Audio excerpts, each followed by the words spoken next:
All right, I think I have a hot mic. If everybody could please make sure their cell phones are silenced before we get started. My name is Jeff Patton. I'm the new Vice President for the Central Pennsylvania World War II Roundtable.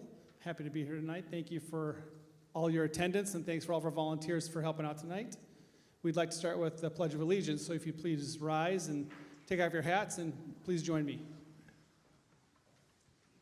I pledge allegiance to the flag of the United States of America and to the republic for which it stands, one nation, under God, indivisible, with liberty and justice for all. Thank you very much. A couple general announcements tonight before we get started. Again, thanks for everybody for attending. How many, I know we have at least one. How many World War II veterans in the audience tonight? One there. Big round of applause. Thank you very much for being here. How about any other veterans? Raise your hand. Thank you for your service. Appreciate it. Thanks for being here. All right, we have a great speaker tonight, and before I introduce our new Vice President, I also want to remind you that at the end of the presentation, we're going to have an opportunity for questions and answers. We'll have two microphones on either side of the floor, so just raise your hand and we'll bring a mic to you so you can ask that question. And always a reminder that we have the Helmet Committee collecting donations in the back on your way out. So thank you for those generous gifts that keep this program alive and running and able to, so we can put presentations like this together for you and for everybody online. One other announcement tonight, I'd like to introduce a special guest. My dad is actually here, Colonel Retired Don Patton, and he runs a Minnesota World War II Roundtable, and he's been doing that for almost as long as the Pennsylvania Roundtable. So I think we're a little bit older, go back a little bit further than you. But he was actually recognized by Fox News last November as the ultimate patriot on the Patriot Awards down in Hollywood, Florida. And so I'd like to introduce him just for 2 minutes to come on up and tell him a little about your program and what you're doing this summer. Well, I want to congratulate you, and I had a great chance to spend some time with Bill. You know, the thing that's important, what you are doing is important. What we're doing in Minnesota is important. With so much of the stuff unraveling in our country, the job that we have is to hold together that patriotism. This is a great country. I think your presence this evening is demonstration of that. So I appreciate your supporting this. This is a sermon that I give to my roundtable in Minnesota. We started in 1987. We're in our 36th year. I'm actually working on planning number 37. And I want to congratulate, and I haven't met all the people yet, but you're able to bring in a lot more World War II veterans than we have been able to in Minnesota. But it's important to pay tribute to the World War II veterans, and as I've said in the past, to all veterans. I do have some schedules. If anybody gets out to Minnesota, I don't know if you checked the weather there. I think the high yesterday was -1. But if you come out, I've got some schedules of our programs. And one of the other things that we do is conduct tours. I know that Laura has done that with your group, but the tour that we're leading in May, June, I have two planning parameters. One is to spend Memorial Day at one of the American cemeteries. The other is to go to a concentration camp. There's no concentration camps. This year we're actually going to go to England. We've got 4 things that we'll be doing as the theme. One is the 8th Air Force. We'll be spending 5 days at different bases and different significant 8th Air Force, including Bletchley Park, where they did the code breaking. We will then go down to Dover and do the Battle of Britain story. We're then going to Portsmouth, which was the embarkation spot for the Normandy landings in June. And then we'll come into London, stopping at Canterbury Cathedral and Stonehenge and a lot of the We've got significant sign-ups. We've got, I think, 6 couples already signed up. We've got 4 or 5 single ladies signed up, and we'll probably have 22 to 25 before we finish. But I have some information on that if anybody's interested and see me over. But again, thank you, and take care of my son out here, will you? Thank you very much.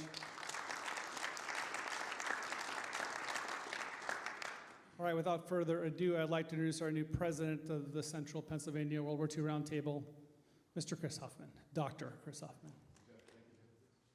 So, welcome everyone, welcome. I'll try to keep my comments somewhat brief, but we do have a few announcements to make tonight, and of course I'm going to be introducing the speaker. Jeff's been so kind as to help me out with the different things and introductions and announcements as well. And Jeff will be helping to run the later part of the meeting as well, as far as the closing of the meeting and helping me with the question and answer period, things like that. So I appreciate Jeff's help. I do want to point out real quick, also to introduce Jeff in a way too, that Jeff's a retired full colonel in the U.S. Air Force. We're really proud of him and what he's done for the country. And we're so happy that he joined our team. Just on January 10th, Jeff joined as a new board member, and within minutes he was voted in as vice president. So I've never seen such a quick advancement in the round table. I've been with the round table volunteering for 7 years, and I also volunteered with another group too, but I've never seen such a quick advancement. So congratulations, Jeff. I was vice president for a while, but it took me about 6 years to get there, so a few minutes is pretty good. Now, if my voice isn't perfect, I have to apologize. I've had my worst illness I've ever had don't worry, it's not, on day 17 now. It's not COVID, it wasn't COVID, anything, RSV, anything like that. It's a common cold, but it's the worst cold I probably ever had. But I was on 3 medications and really, I lost my voice for a while, so I'm trying to get that back. But I think I can hold up for tonight anyway. But for what I have to say up here up front. So I want to say thank you to our board for voting me in as president on January 10th. Our former president, Charlie, resigned from the board and as president January 10th. And I'm so happy that I was given the honor to serve you as president of the round table, and I hope I can meet your expectations, and I just hope that you'll give me the time and to show what I can do, as I've volunteered for 7 years in different parts of the round table as far as a director, historian, speaker coordinator, I'm still doing that. I'm still historian for the round table, but I was also previously a director. I was vice president, secretary for a while, elected as secretary and vice president, and I've gotten a lot of support from you in the past in those different roles for 7 years, so I hope that continues, and I really appreciate you guys coming and being here, and thank you to the veterans once again, as Jeff said as well, and thank you also to Jeff being a veteran, and his father is also a veteran too, so thank you, Don, as well. Thank you also. So I also want to say, and I want to say, thank you to our board as a whole, and our other volunteers who helped make everything work for us. So just a few minutes, I won't try to be too long. But we have our new vice president, I talked about, and we're so appreciative to have him with us and in his new role, and he's done a great job, and we really enjoy having him with us. And then we have also our secretary, Cliff, is in the back. He also doubles up as our tech person. He does a great job, and Cliff is helping us tonight, as he normally does on the tech and audiovisual. We thank him. And he's a wonderful job as our secretary as well. He was voted in for that. We have Dr. Steph Shortenoff on our board as well. He's taken a leadership role in our fundraising efforts, and he's been generally helpful. And all of our board members have helped suggest speakers and things like that, so they're always helpful in that way.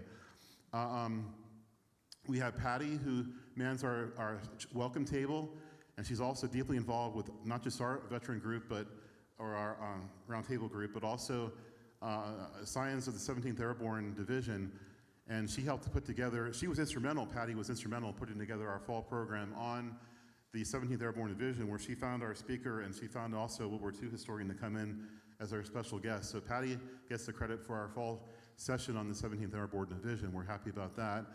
And she does man our veteran tables and takes a very active role. Mike Moy also helps her man the welcome table. Mike's a veteran of many years in the U.S. Army and the helicopter squadron, and he's been generally helpful. He's also recommended speakers, and we just had one of his speakers he recommended a couple months ago, and We thank him for that once again. Also, Barb is not here tonight. Barb's Paventa, but she's also been instrumental. She gets so deeply involved with veterans, and she's given rides to World War II veterans here to meetings, and she's advised and recommended speakers over the years, and she's been a very big part too. I don't want to forget anybody, so let me think here. Okay. Did I forget anybody? No. Did I go over all our directors and officers? I think that's, let me think. Okay. 1 second. I want to go over and make sure I have everybody. Okay. So now we want to move on to the introduction of our speaker. And just real quick before that, the speaker in March will be Sarah Myers, Dr. Sarah Myers. We haven't had a woman speaker for a while, and we're happy to have her speak. She's an expert on World War II, of course. Her dissertation and her forthcoming book are on women aviators in World War II. And she'll be talking about, she's interviewed many of them over the years, the women pilots from World War II, and did a lot of research. And so she'll be talking about that to us in March. And so tonight we have Dr. Michael Birkner here on to my left right here. And he's been so kind to speak for us tonight. He'll be doing a PowerPoint. Michael, I'm sorry, let me backtrack just for 1 minute. I can't forget our other volunteers. Please forgive me. Laura Pasquella, she's instrumental to us in many ways with our email list and our the cookies for our program, providing those. She does many things that she does for our organization. I don't want to forget her. And Rick McCain handles our website, and he's another volunteer. So I definitely want to include them in the thanks as well. So thanks for allowing me to do that. So let's turn back to our speaker. I'm sorry, Michael. He's been a Gettysburg professor at Gettysburg College since 1989. He chaired the department at Gettysburg College for about 15 years. So he also was in charge of the Pennsylvania Historical Association as president for a while.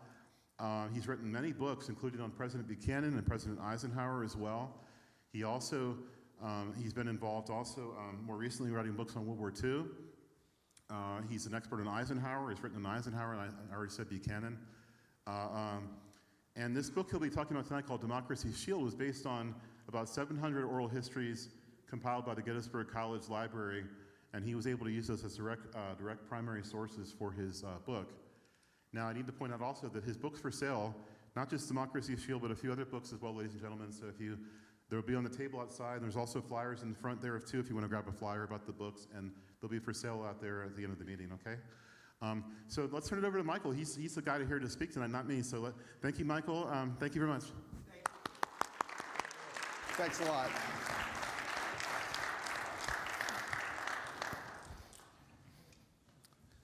Well, it's really a pleasure and a privilege to be here tonight. Let me say that I come here from Gettysburg. I'm marinated in the Civil War where I am, and to come here and talk to folks who are interested in the Second World War is a nice treat for me, not to mention the fact that many of you yourselves are either veterans of other wars or just simply the service for this country since the end of World War II, as well as our World War II veteran who's here tonight. That is special. I also need to say very meaningfully thank you to Chris Huffman, who has been about as careful, diligent, on top of things as anybody could possibly be in dealing with a speaker and all the issues that you have to get resolved if you're going to make something work out right. And you're a model in that regard, Chris, and I appreciate it very much. It was nice to hear from the senior Patton Colonel tonight, because what he had to say is exactly right, and it's a message that we all ought to take to heart. This book, I hope, Democracy's Shield, which is the latest book that has come out of the project I'll describe briefly for you before I get into the substance. This book, Democracy's Shield, is really meant as a tribute to those who served in the Second World War. Everybody gave something, and the stories that they had to tell to me and to my students over the years were extremely meaningful. This is actually a companion book to an earlier book that I co-edited in 2018 with a member of the library staff at Gettysburg College. That book, which is called Common Cause, focused on the home front. This one is about the military experience, basically from the origins of the war to the end of the war and the reflections on the experience of having served. Now, before I tell you some of the substance of what we have in the book, what I learned from this project, which I want to talk a little bit about the project itself and how this book germinated. This is a 25-year enterprise. I began, as Chris noted, teaching at Gettysburg College in 1989. And my responsibilities at Gettysburg ever since have been, among other things, to teach a course to history majors on method and discourse in history, to make them more competent, confident historians, to cover the turf on everything from how you do footnotes properly to how you actually decide whether you can believe something in writing history, and much more. And as part of the course, it seemed to me that introducing students to different sub-disciplines of history, new disciplines in history, and new techniques in history, it would be unwise to forget oral history as one of those things. And so I wanted not just to have the students read something about oral history, but to actually do an oral history as a practicum. And it seemed to me that this was a natural. You probably have heard about Studs Terkel's works on the Depression and on World War II. You may be familiar with other fine works of oral history. One of my favorite books that I talk to my students about is a book called All God's Dangers, which is actually a magnificent account by an unlettered sharecropper, black sharecropper from Alabama, about his experiences growing up in the Deep South under segregation and white supremacy in the late 19th century, and his experiences there. And it just reminds me what the potential is of oral history.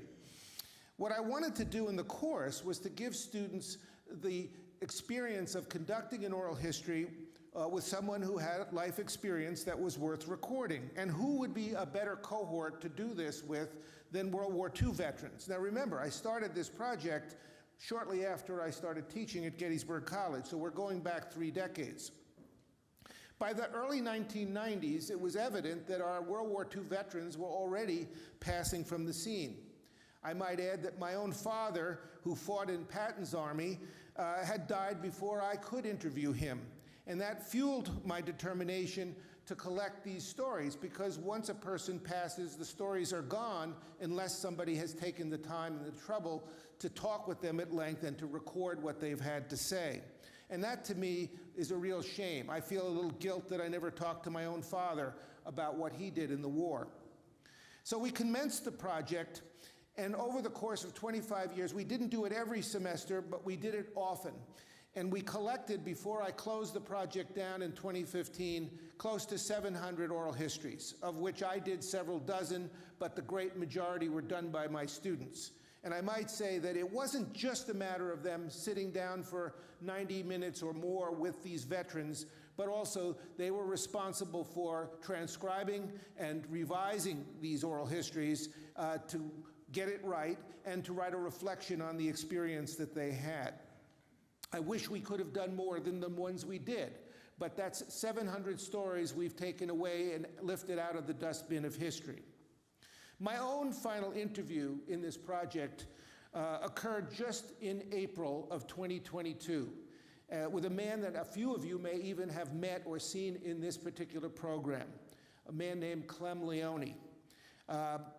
Clem was in hospice when I contacted him. And he has since passed away.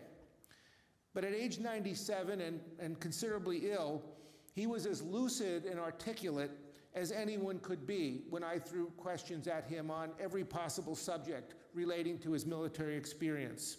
And I might add here, just off the cuff, if anybody knew Clem or is interested in his story, I have his transcript, in my computer, and I'd be more than happy to share it with anyone who asks me. Of course, not all interviews were conducted with subjects who were as lucid and articulate as Clem Leone. And not all the student interviewers were as prepared and as quick on their feet as I would have liked. That's the truth.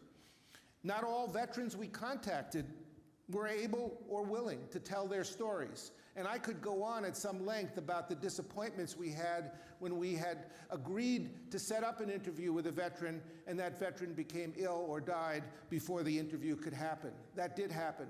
On the other side of the coin, we caught some veterans literally within weeks or a couple of months before they passed away, and they told stories that were so very much worth having. Now, we collect all this material. What are you going to do with all this material? The interview transcripts and the recordings are in the Gettysburg College Library. We're going to eventually have everything digitized. Some of them are already available online, but we want to get them all over time online so that people from their own homes, from their own laptops, can have access to them. But I thought we needed to go a step further, and that was to go and dig into these interviews and pull out the choice excerpts and create a narrative from that. And in this particular book, Democracy's Shield, we have 28 chapters. And these 28 chapters are just chock full of pungent, interesting, sometimes even a little racy statements about their experience by these veterans, covering the whole shebang in terms of the experience of war. I'll give you a few examples along the way in this talk. We have a lot of great material in here. And we had a lot of great material from those on the home front in Common Cause, which is also available if anyone is interested in that side of the story. I was aided in this project for Democracy Shield by two excellent Gettysburg College students who volunteered for the enterprise.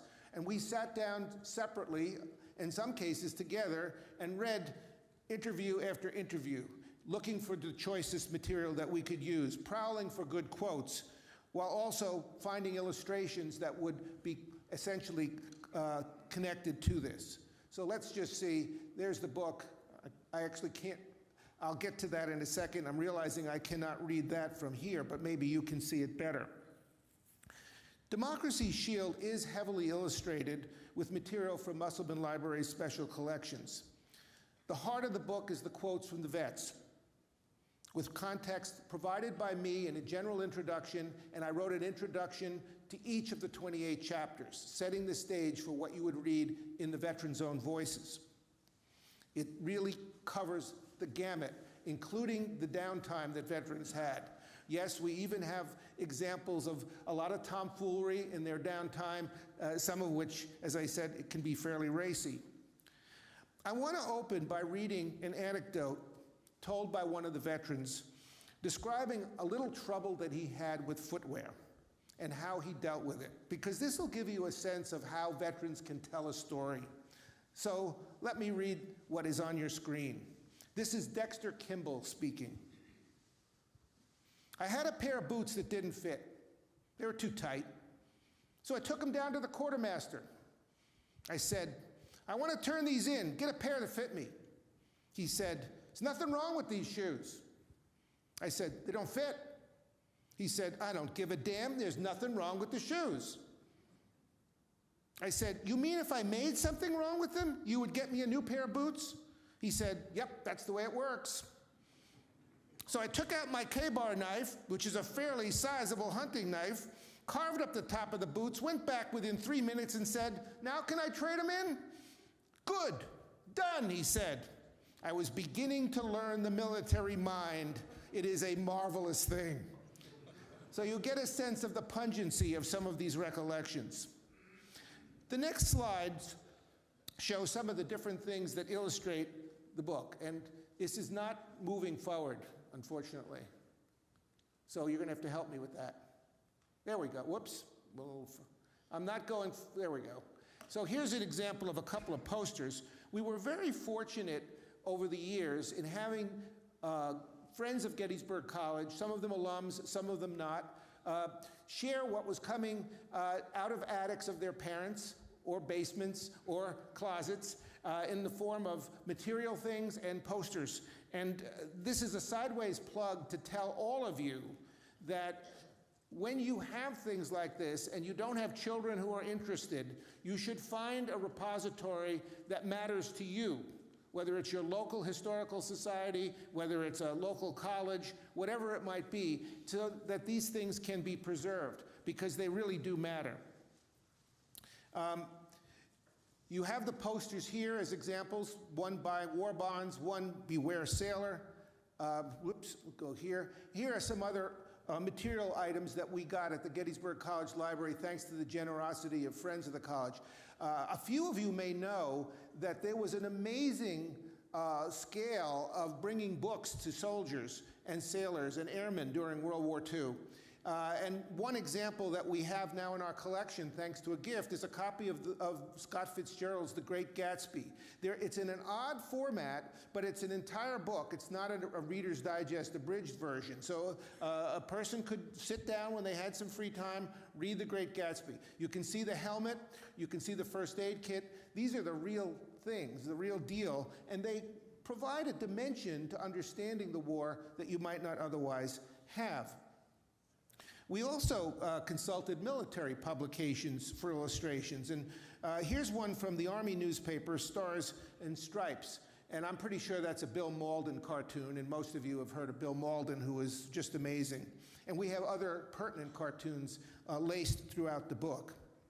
We were also very fortunate to have 3 really fine photographers whose work wound up in the Gettysburg College Library. We didn't have to go to the Library of Congress or the National Archives in most cases, because we had our own collections.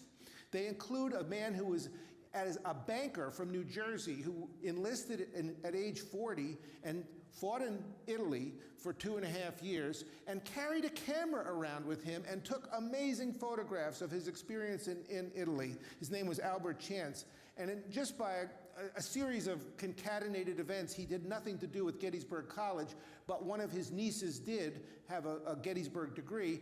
The materials in Albert Chance's collection, which included his correspondence home, wound up in our library. He's first rate. Secondly, we got a collection from a man named Walter Lane, who was a Life magazine photographer during the Second World War. And as he told me, when the war ended, Life magazine said that they wanted him to move to Boston. And he didn't want to move to Boston. So he said, that's it for Life magazine for me. He set up a shingle in Gettysburg and spent the rest of his professional career taking photographs as a local photographer in Gettysburg. Now, he had a piece of luck here, because a man named Dwight Eisenhower moves to Gettysburg, and Walter Lane becomes a standard photographer for Ike. But Walter Lane's collection of photographs came to us through his children, and it's a wonderful addition to what we have. And the third collection, by a photographer named Burdett Marker, who was an Army recruit who served in France, Germany, and Austria, and including during the occupation. His collection, again, came to us through a family member. And you could read about, if you get the book, you can read about these 3 gentlemen in the section called The War in Focus. I want to move on to a further element in our collections that has really helped us with the book. And it just, let's see, I can't actually see this, whether that's the mule picture or not. So I'll have to turn around and see. That's the War in Focus, okay. Because I can't, looking ahead, there we go with the mule picture. This is, if you know anything about Gettysburg, you may know the name Monahan, because Robert Monahan, who served in the 10th Mountain Division during the Second World War, ran the funeral home in Gettysburg for many, many years, and his sons now carry on his name and his business. It was when we were doing this book, we had done an interview with Robert Monahan about his service, and when we were doing this book, we wanted an image of him, and fortunately his sons, who are local in Gettysburg, loaned us this image that I have up here. You might ask the question, why did the 10th Mountain Division recruits need a mule? Well, somebody's got to carry the heavy equipment and the armaments that they were using in the mountains of Italy. And Monahan, who grew up in Philadelphia and had never even seen a mule growing up, wound up having to learn how to train a mule and get along with a mule, and he did. In our book, we don't just talk about what's going on with people with guns. We talk about issues like race and gender. We talk about the downtime that the troops had. We talk about their perspectives on relationships back home and what was happening and what was not happening with their correspondence and so forth. We have chapters on these subjects, and we can see, let me see, that would help us. We have women clearly interviewed both on the home front and the military side. Under the norms of the time, as everybody knows, women were not allowed on the front lines. But their stories are nonetheless fascinating, and I assume Professor Myers will have some very good ones for you when she speaks next month. We learn that these women were just as committed to serving their country, were just as patriotic as the men were. They were doing their duty. Let me, though, tell you that there are some interesting sidelights in this regard. I have a recollection by a woman named Dorothy Bloom, who volunteered to serve in the WWII. And she very much wanted to get to the front lines.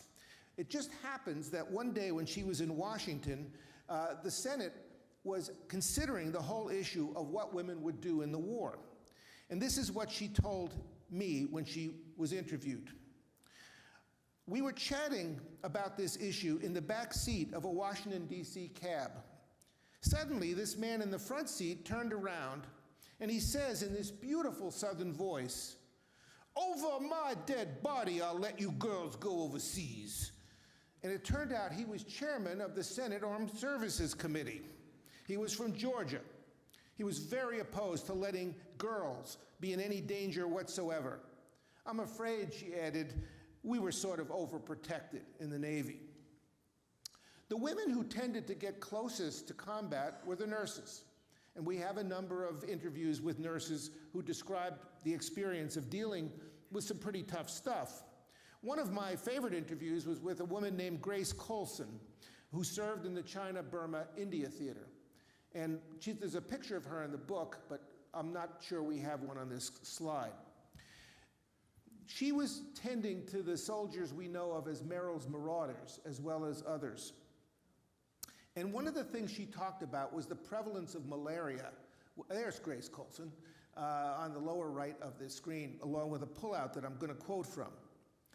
Colson recalled the prevalence of malaria, which she tried to prevent by prescribing a particular, what would you call it, antidote called atabrine. And this is what she said. "Atabrine made us as yellow as can be.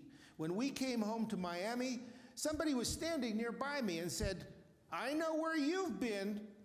Yep, we were more yellow than the Chinese. Oh yes, we took it."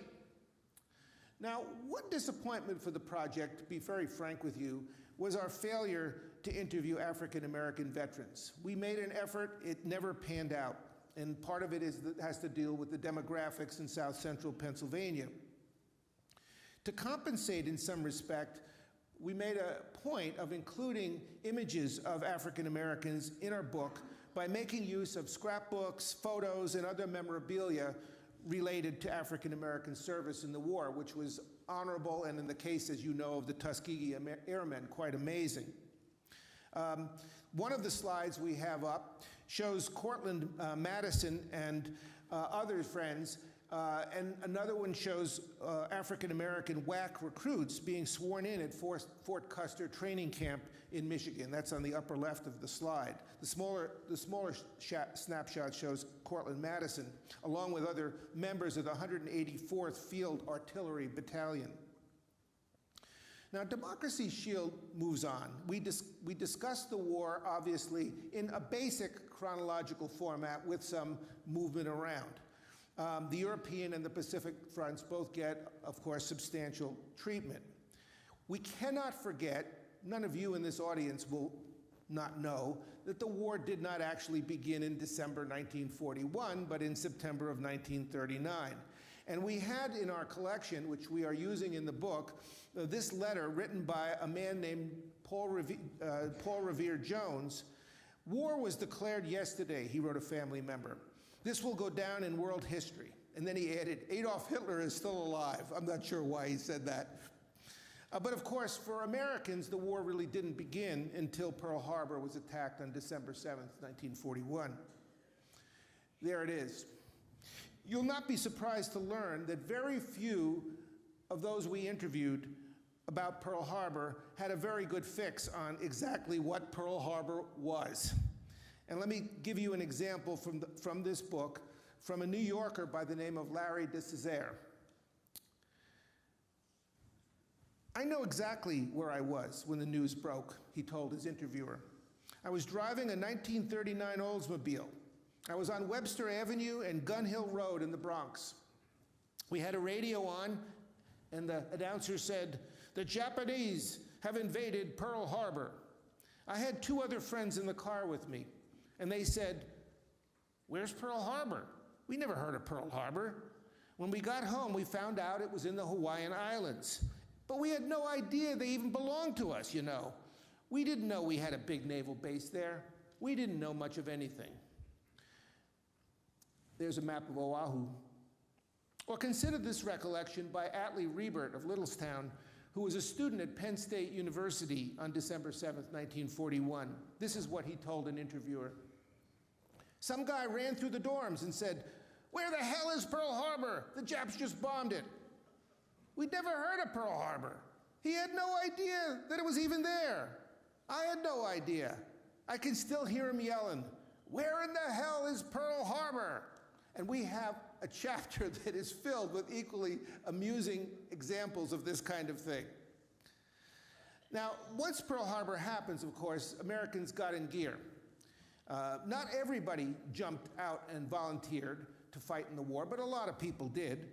And we have chapters on the response to the Japanese attack and the recollections of veterans of being recruited or volunteering, of their training, and of course their heading to the front eventually. And we have a good set of materials that you would enjoy reading about this.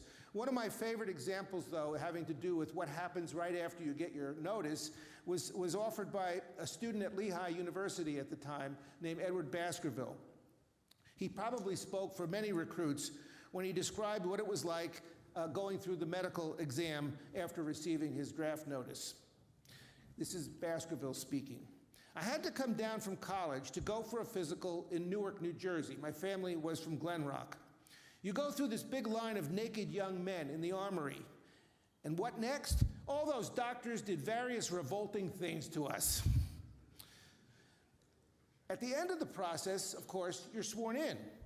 Maurice Harsh of Lancaster recalled, "I got dressed, lined up, raised my right hand, got sworn into the Army. Right then and there. When I left the place, I was Private Maurice D. Harsh, 33802612. He said that right off the top, being interviewed more than 50 years after that experience. Basic training was tough, but it was designed to be tough. They turned a lot of 200-pound flabby guys into 170-pound guys with rock-hard stomachs and who could do what they needed to do. The physical conditioning worked out very, very well, by and large. One of the things you learned was military protocol. And one of our interview subjects said, "One of the things I learned in basic training was do not salute an officer with a candy bar in your hand." Then it was a question of where you'd wind up. Exactly what you'd be assigned to do was often a matter of good or bad luck. Robert Flickinger from Abbottstown recalled, "You got into the recruiting end of the U.S. Navy, and a fella said, 'What about radio?' I responded, 'I don't know nothing about radio.' He said, 'You're a good candidate.'" Or Jay Gross recalling, "I swear to God, but it's true, if you were a cook in civilian life, they made you a truck driver. And if you were a truck driver, they made you a cook." Now, in truth, those of you who are students of all this know that sometimes there is a logic to what the Army and the Navy and the Air Force did. People who could type often got assigned office duty of various kinds. Those who had gone to college had a better shot of winding up map reading or doing intelligence work or something that didn't involve shooting a gun. But plenty of college-educated men found themselves on the ground or being led on the battlefield on ships in the Pacific, flying bombers, fighter planes, whatever it might be. It really was a citizen's army, and anything could happen. One of my favorite stories about pilots, and really it is distinctive, was told by a man named Marcus Humphrey, who was a veterinarian and who I met when he retired to Gettysburg.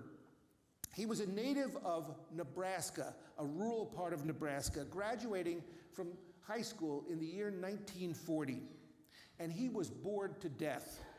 Now, you know that 1940 was a very tough year, a dark year for Britain, and he was frustrated that the U.S. was not helping the British out. So what does this 18-year-old decide to do? He says, well, I guess I'm going to go north. He volunteers for the Canadian Air Force as a bomber pilot.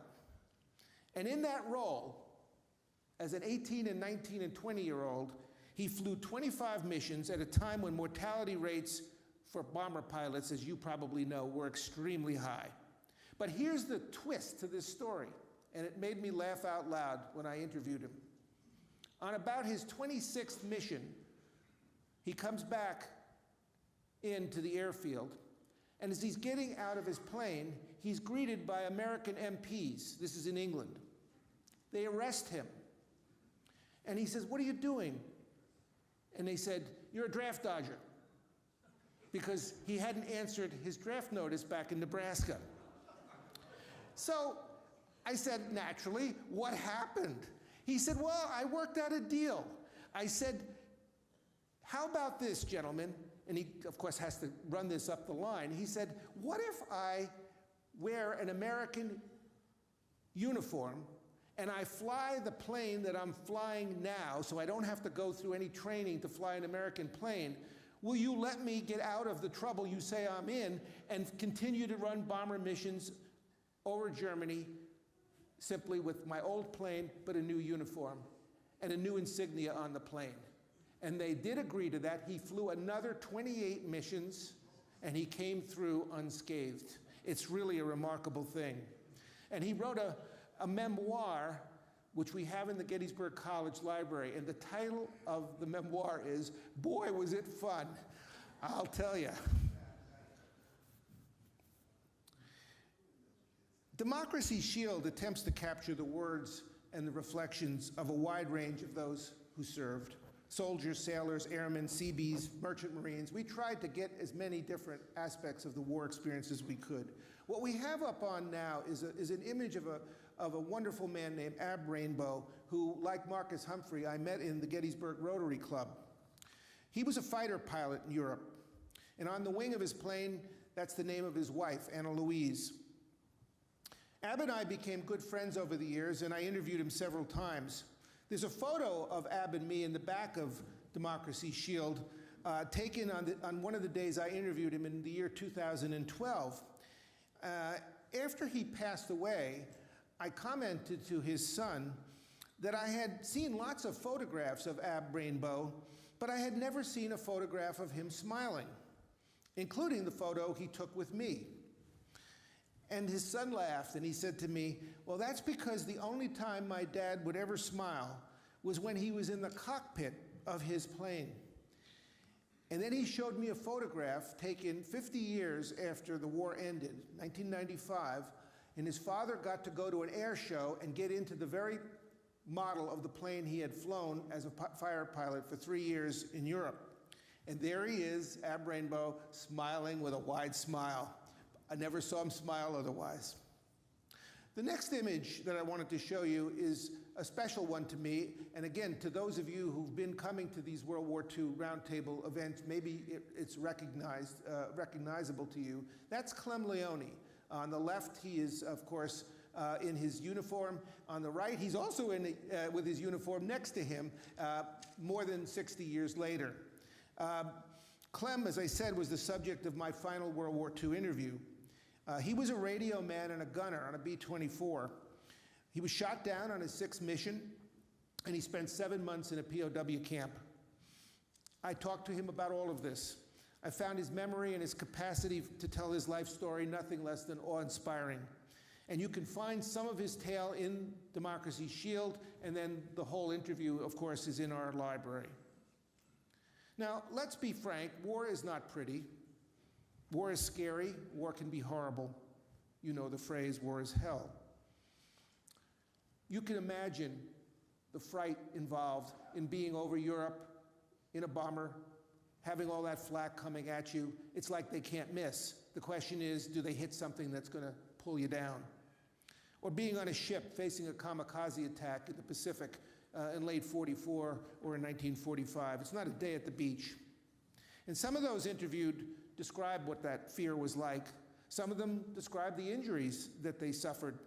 And some of them, of course, wound up as POWs. I want to give you an example of the grievous wound experience because it is part of the war, and we can't sanitize the war. And this is a quote from a man by the name of David Houck, who I got to know a little bit in his last years. He was an officer at the Battle of the Bulge, leading 6 Stuart tanks and 23 men of the 745th Tank Battalion.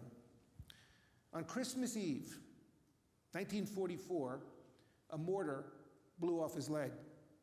He survived that, came back to his home in Adams County, in a town called Lawrenceville, where they kept a job for him, and he lived a long and a fruitful life. His account of the incident where he was hit, I'm going to share with you now, and this is it. I happened to be on the 2nd floor of a farmhouse with 2 of my men. There was a bunk bed up there. I was sitting on the top of the iron frame when all of a sudden I saw a red ball of fire about the size of a basketball heading right for me. I didn't move. It hit my leg and throwed me on the floor. I got up and I struggled to the door, hopping on one leg. I figured my other leg was broken, and that's why I couldn't put anything on it. It was actually blown off.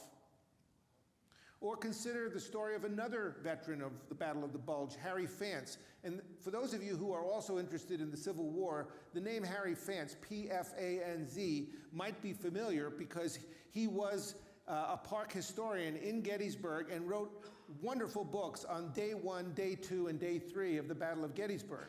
And we were just lucky that his niece from Michigan happened to be a student of mine in my methods course, and she chose to interview him. And one of the things that really touched me about the interview, which was a terrific interview with him, was her writing in her reflection essay that I said to him, Uncle, this is the student writing, she says, I said to him, Uncle Harry, why have I never heard about your experiences in the war until I just interviewed you? And he said, Molly, nobody ever asked me. There's something in that. This is what Harry Fance told Molly Gale when she asked him about the Battle of the Bulge and what it was like to get hit. I'll tell you, he said, it was just like being hit hard with a baseball bat. And I mean pow, all down my left side. He added, the government sent my family a telegram saying I had been slightly wounded, which I thought was rather insulting. Russell Rickert, a Harrisburg man fighting in Holland, was hit by shrapnel in his neck and his spine and evacuated to a London hospital. He spent a month being treated there. It was rough, he told his interviewer. I thought my whole neck was cut off because I couldn't see and blood was just pouring down my face. Or take the case of Birkner Wagner, whose story really touches me. Birkner Wagner lost both of his hands in the war in Europe. He remembers after he was hit, I heard them asking me, are you Protestant or are you Catholic? And I said, oh my God, is it that bad? It was. He was taken ultimately to Atlantic City, where some of you know there's a major hospital for badly wounded veterans right on the beachfront. He recalled of that experience that he'd been treated really well and ate an awful lot of ice cream for the next 2 years. But he added, we had 4 fingers and 20 toes between the 4 of us in our room. Reminds you, of course, of the great William Wyler film, The Best Years of Our Lives. Robert Bradley, who was a medic at Normandy on June the 6th, 1944, spoke for many other medics when he noted, you had 3 or 4 minutes to save a life. It's not like moseying around like you see in the movies. You cut the guy's cloth away. You see what he had. You try to stop it. You put pressure on the bleeding. Everything is a split-second decision, basically. I'll tell you, the first few minutes are frantic because that's when you save a life. Another medic, Donald Gallion, put it this way: you do the best you can, and I guess you follow the principle, do no harm. Sometimes the stories of wounded veterans involve strange small world coincidences. Let me tell you about Raymond Kuhlman, an infantryman from New Jersey who was hit by shrapnel in the Hurtgen Forest in 1944. We got back to the building. It was a big building. Guys were lying all over on cots in a garage, a big, big factory. All the wounded guys, legs off, arms off, he even says heads off. So I'm lying there and there's a cot next to me. I said to this guy, "Hey, how you doing?" He said, "Oh, okay. They give you pills. They enable you to sleep 18 hours a day. They give me medication. They check my knee," because one guy had his leg off. I said, "Where you from?" He said, "Oh, a small town. You don't know it. I'm from Jersey." "No shit," I said. "Whereabouts?" He said, "Oh, you don't know the town." I don't even remember how wounded the guy was. I said, "What town are you from?" He said, "Carlstadt, New Jersey." "Where are you from?" "Gee," I said, "I'm from Little Ferry." He said, "No shit, Little Ferry?" I said, "What's your name?" It was my effing cousin. He died. He was my cousin. Wow. We did our best to illustrate scenes that complemented the text. And here, as you're seeing, a shot that Burdett Marker took, which is an everyday scene of a messed up situation. I guess they call it snafu, right? On the roads. This was particularly during the late part of '44. Another Marker photo, which we have up, captured the devastation of a French town. You get to see what war is, and of course, we only have to watch the daily news, right, on television to see what's going on in Ukraine right now. Now, we have, of course, a chapter on D-Day with some powerful testimony about the experience of our veterans there. We naturally use the famous photo of Ike on Greenham Common Airfield talking with Wally Strobel and others who would be parachuting into France on June the 6th. And that's a wonderful story in itself, of the way that Ike had this human touch and connecting with veterans, connecting with these soldiers, some of whom he knew were going to be dead within 24 hours, and talking to them about their favorite activities. I could go on about that and my admiration for Eisenhower. We're showing here some landing craft on D-Day. Barrage balloons flew overhead, and a convoy in the foreground gathered on the beach. And we have some soldiers in their landing craft heading to shore and getting ready to disembark. A memorable veteran comment about D-Day was spoken by a bomber pilot by the name of Scott Moorhead, who later wound up teaching mathematics at Gettysburg College. Moorhead recalls being strapped into his cockpit at his English base around 4 a.m. with a very large thermos of coffee available to him on his side. And unfortunately, he was not given an order to rev up and fly for several more hours. Over time, as he sipped his coffee, Mother Nature was telling him something. "It's an awful thing to say," he told an interviewer. "The thing I most remember about D-Day was that I had to pee so bad. I thought I was going to die." Isn't that a hell of a thing to remember about D-Day? But he did his service. He did his duty. If we move to the Pacific Theater, as the image suggests, there's the U.S. landing at the Solomon Islands in 1943. Some of the stories that the veterans in the Pacific Theater told are impossible to forget. Glenn Harner, for example, recalled that there was no fresh water on the island. You couldn't wash, you didn't sleep at night with all the bombing. We were close enough to the front lines. There was a rifle fire all night long. You heard noises, hollering, carrying on, people getting injured, people getting hit, but there wasn't much to do except what we did, which was stretcher bearing. You didn't have time to think about anything else. The Japs were firing mortars at us all the time. In New Guinea, there was a constant battle with the wet. Harner remembered that no one could keep their clothes dry. You were wet, you slept wet. I had jungle rot and an ear infection. That was a norm, not an exception. Bernard Sadusky recalled trudging up and down mountains in New Guinea and all the mud. Jesus Christ, your shoes are all caked with mud. A lot of guys couldn't make it, he remembered. You went to take one step and you'd lose two, and you'd keep sliding. Wallace Riley recalled his emotions as the Japanese attacked his position.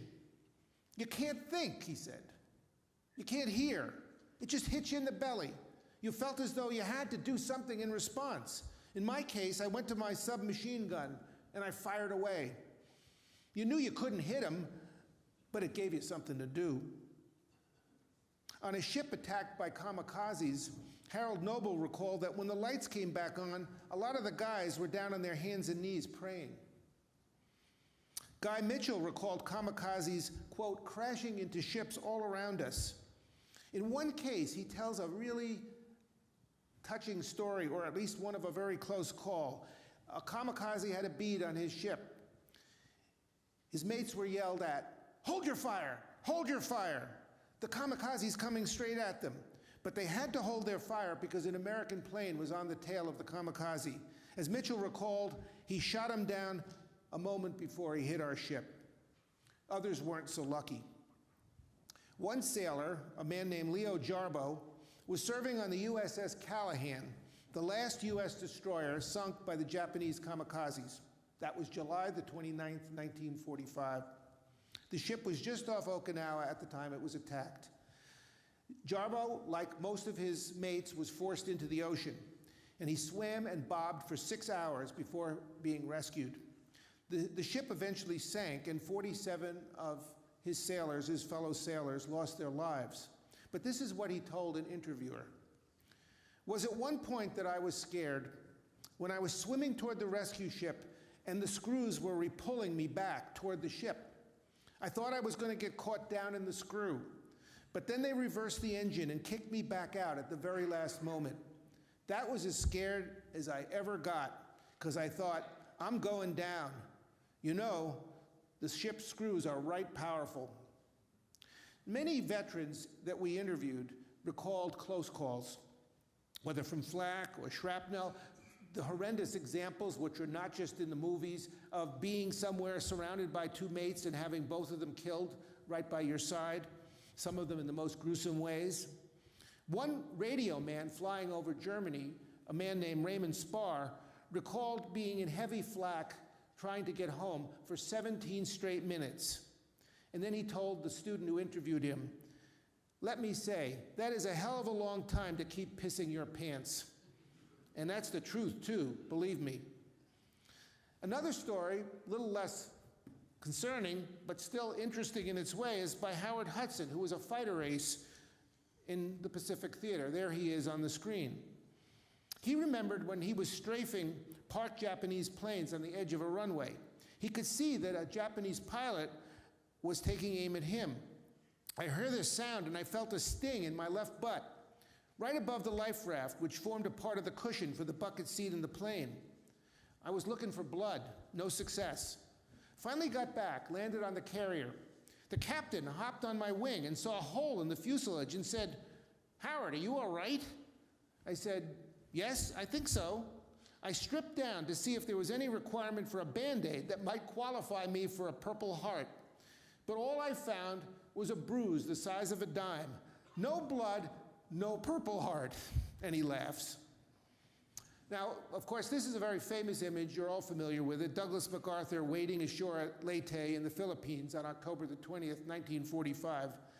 It was, of course, up to his men to pacify the Philippines, and we had a number of interviews which described in detail the experience of those soldiers. It was not an easy task.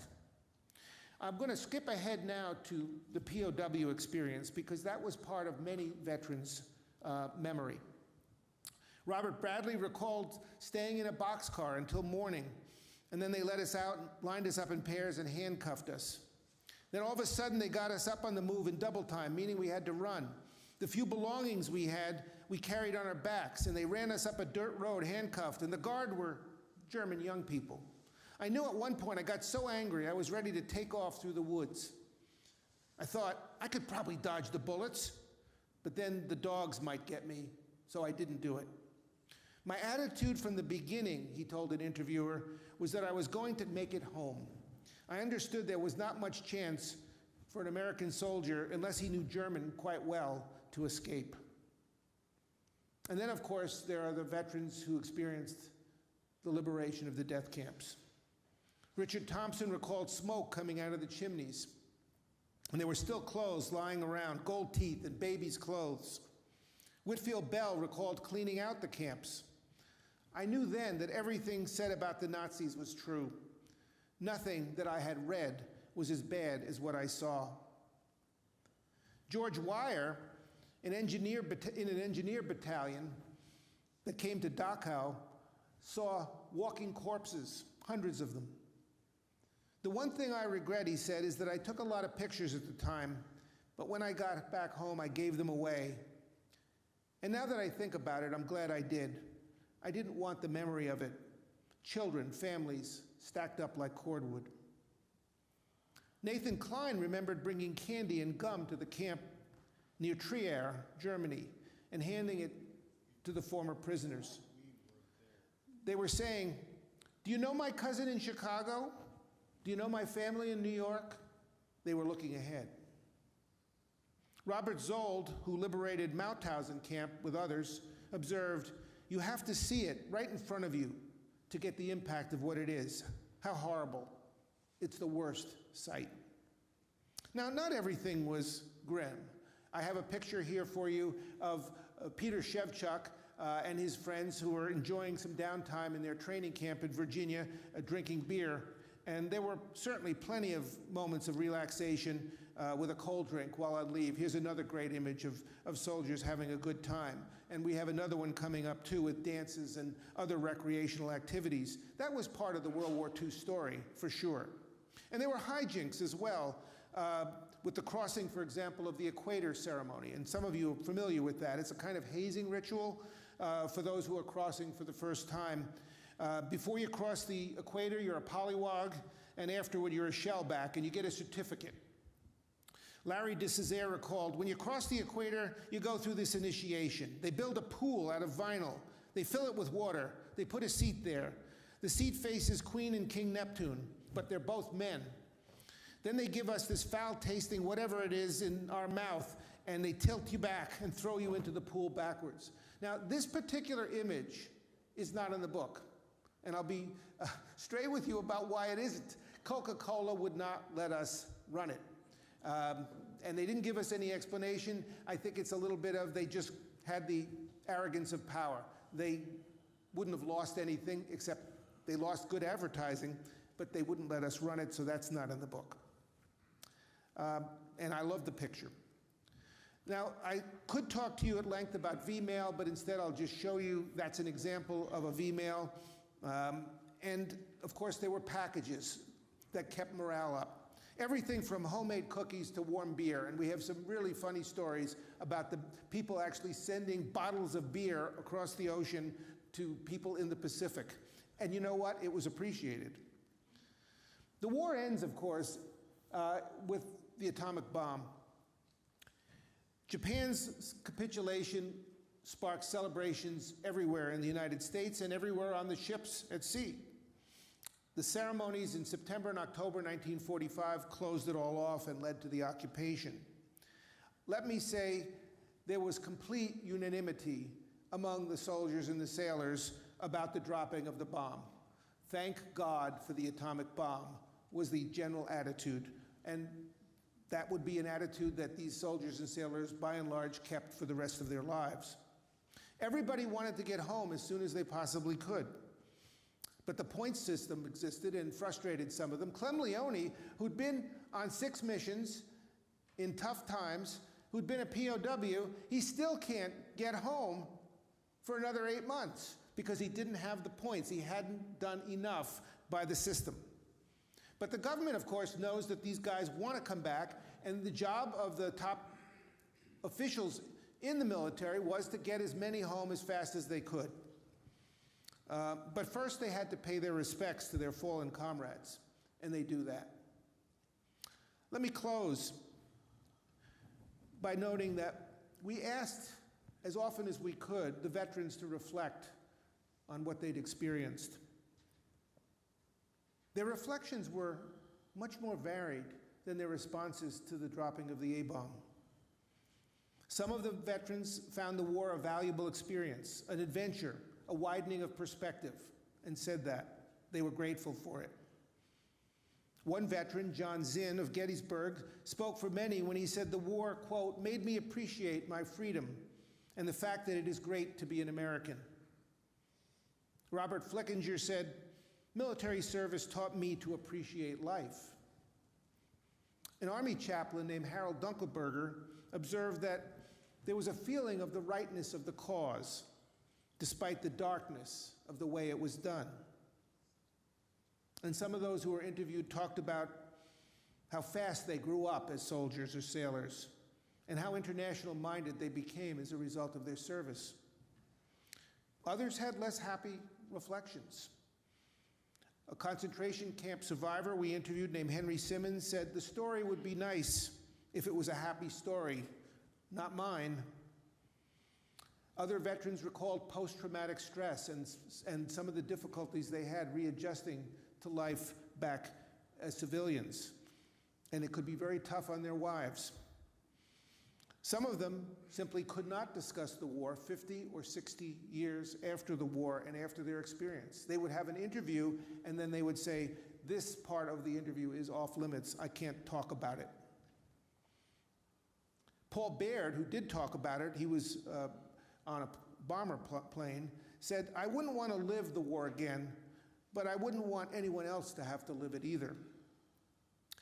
But let me close with George Sweet, who was a naval commander. When he was asked about his thoughts about serving, he said, the war wasn't something that we planned to be part of our lives. It happened. We were made part of it. We did the best we could do. I think we did a darn good job, no matter what part of the service you look at. It's a real testimonial to our spirit, he added, to our love of our country, and for the people who were in charge, that victory could be accomplished. Well, that's a quick journey through the book. Thank you so much for letting me talk about it to you. I appreciate it.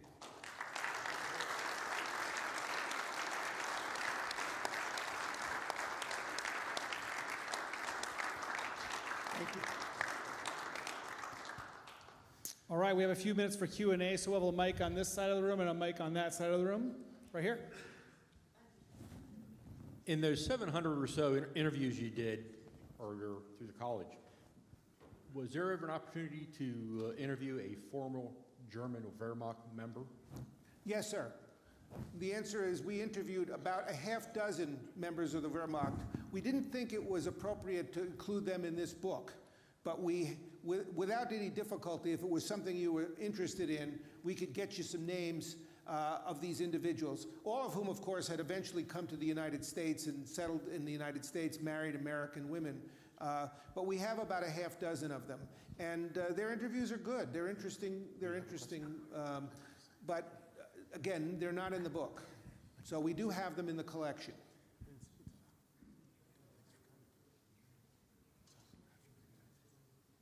Yes, sir. Since your book was written, well after World War II, what efforts did you and your students make in interviewing veterans to verify their service and their accomplishments during World War II? Did you look at their DD Form 214s, citations for Bronze Stars, Silver Stars, Air Medals, anything like that? How did you verify their stories? It's a good question.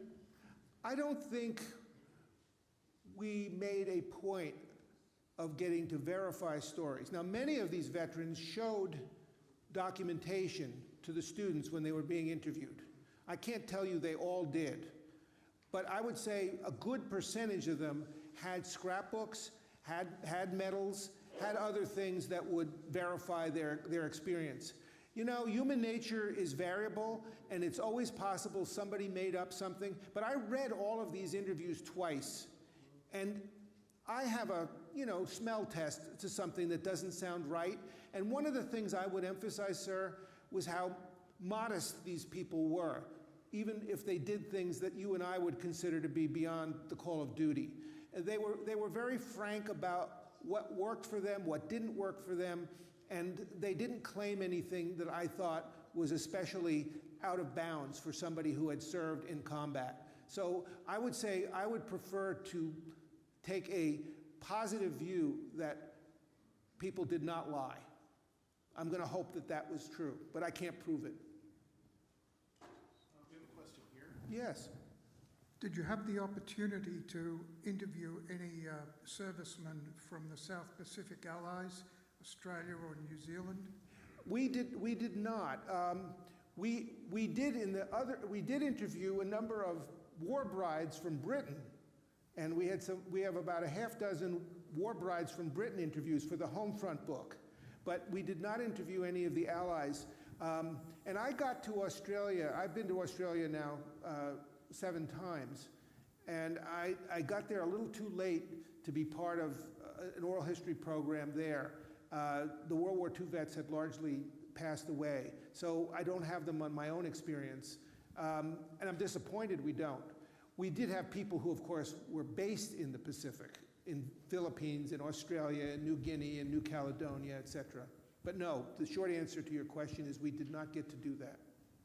Question here. I have 2 questions, unrelated. The first one is, there are so many organizations that take oral histories. Is there any attempt to collect them all in one location so that, you know, whether it's the Library of Congress or National Archives or whatever it is?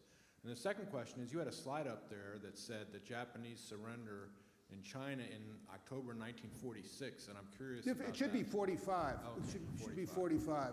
If it said 46, that was a typo. So, yes. But there was it surprised me. I double-checked on that. There actually was a surrender in October of 45. And the question about combining the oral history somewhere? Yeah, and that's a good question. The answer is I don't believe that there is any effort to do that, in part because, say, the World War II Museum in New Orleans that Stephen Ambrose helped to organize, the Library of Congress program, and there's a program in Florida State University that does that. They've each invested a fair amount of resources into this, and they want to basically have this to show off to their alumni and to others who would be interested. Because this is an increasingly digital age, my thinking is that even if they never did work together, people can get what they need to get simply by going, you know, online and looking up names and looking up particular kinds of experience. So I think within 5 to 10 years, that won't be a big problem because all of this stuff is going to be online. Any more questions? Other side of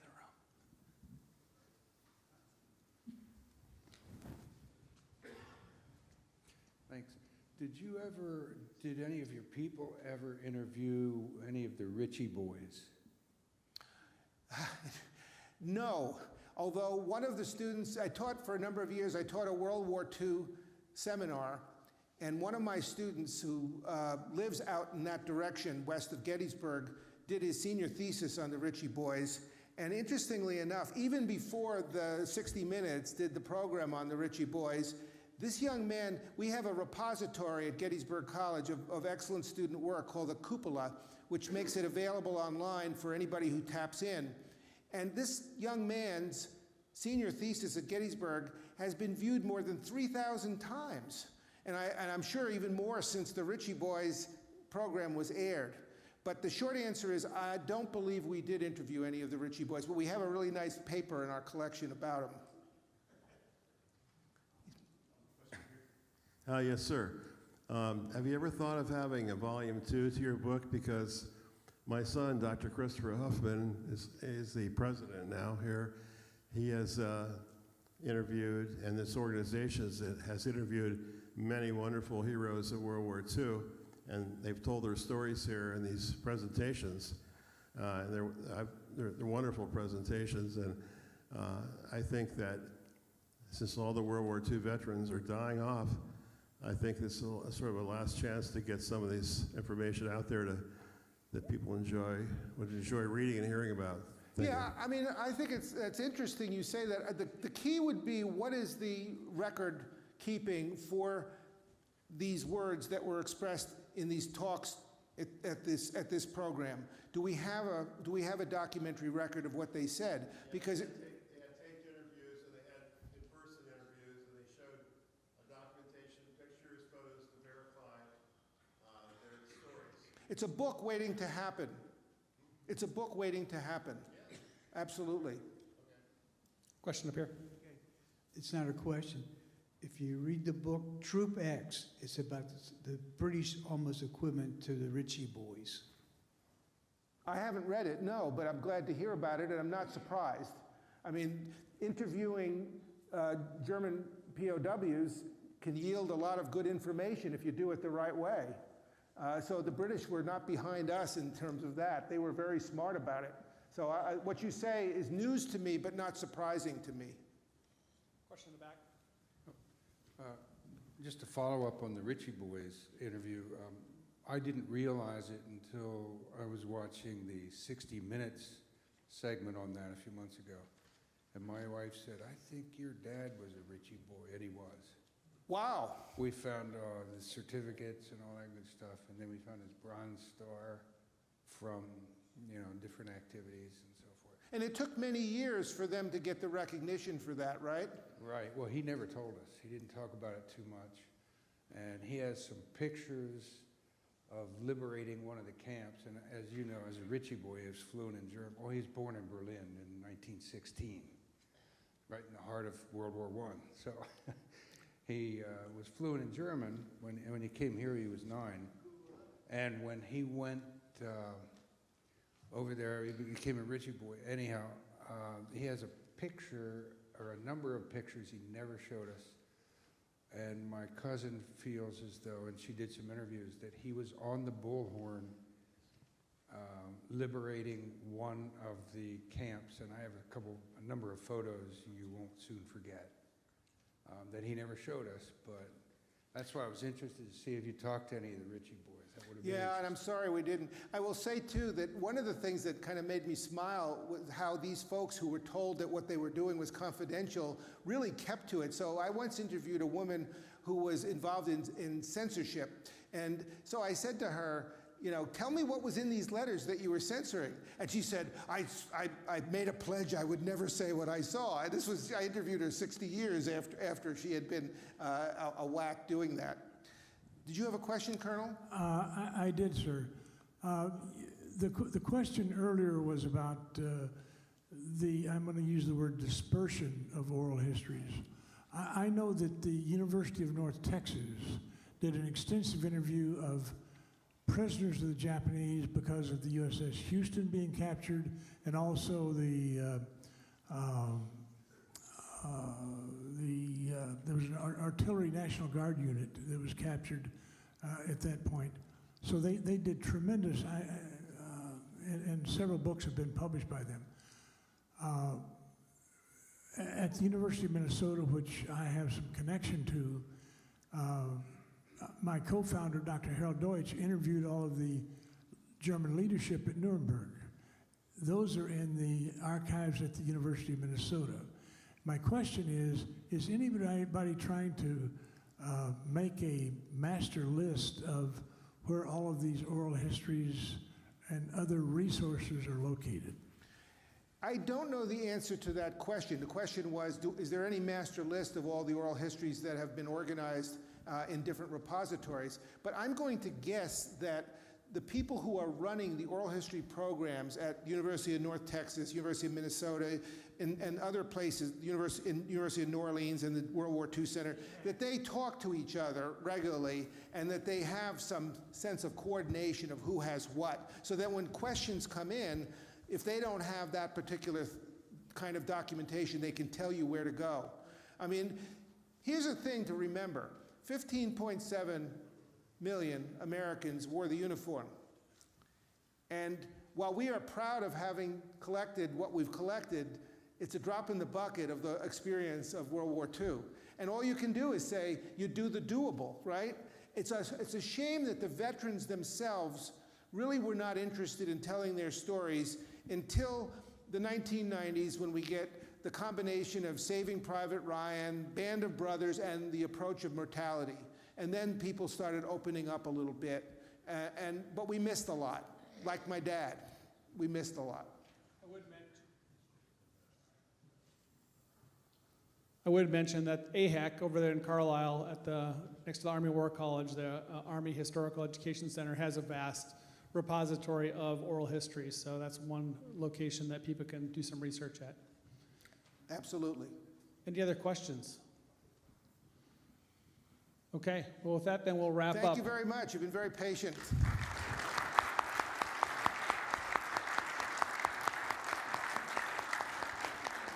Well, Dr. Birkner, I want to thank you for coming out to speak with us tonight.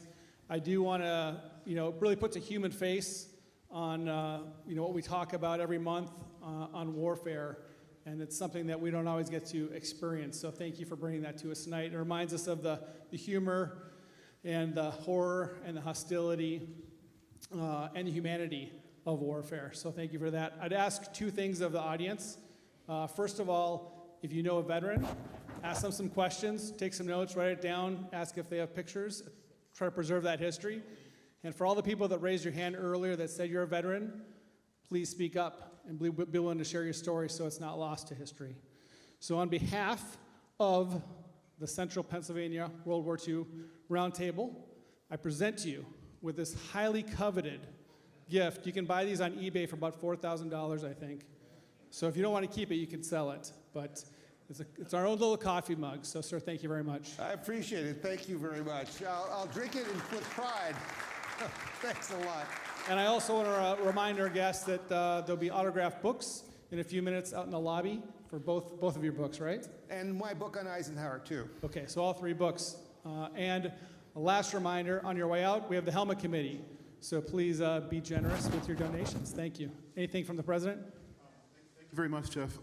Just the last few closing things. I also wanted to thank Laura for doing our postcard copy and also sending out our press releases as well. And I want to thank our members of our Helmet Committee for taking donations and the work they do as well. I also want to thank our previous presidents. After many years of good service, Charlie Lloyd decided to retire from the board, and his predecessor, Kirk, also we're thankful for his service. And our founder, we're happy to have Bill Jackson here tonight, our founder for the Roundtable and former president as well. We thank Bill Jackson for his founding of our whole organization and for his work as president previously as well. And I want to thank our guest, Michael Birkner, Dr. Michael Birkner, again, for his excellent presentation. And with that, I think we'll say good night, and thank you for being here. Thank you, everyone.